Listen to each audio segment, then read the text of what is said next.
এটা হলো ইলিশ মাছ। ইলিশ মাছ ভুনা হবে আজকে, ছোট বোনের হাতের রান্না। সব ও রান্না করবে। কালারটা যা আসছে না, খুব সুন্দর।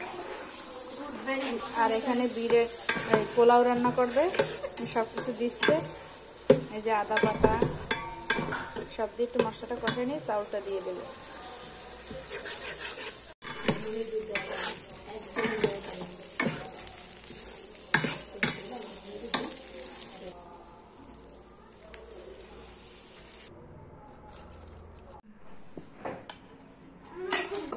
কম কম আছে।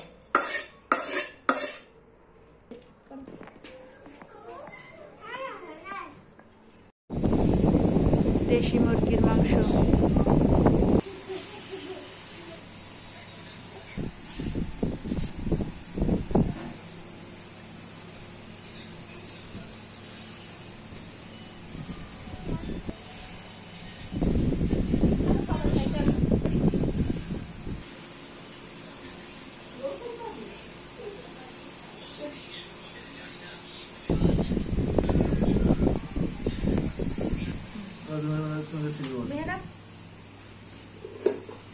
মেয়েরা